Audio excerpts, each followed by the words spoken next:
বাংলাদেশের সাথে নবায়নযোগ্য জ্বালানিতে সম্পর্ক গভীর করতে চায় Uruguay.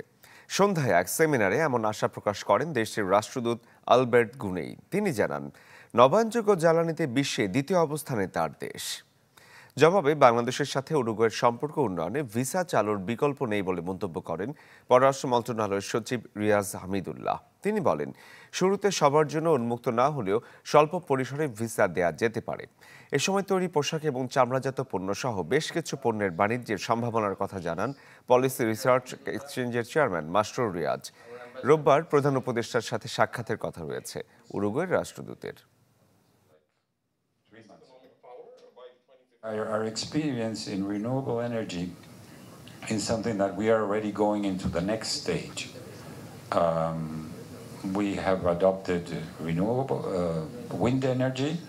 We have adopted solar energy. First, let's also have a mapping. Something I had the opportunity to do with Netherlands. It was completely ground zero, and then few years time it has opened like before. So much so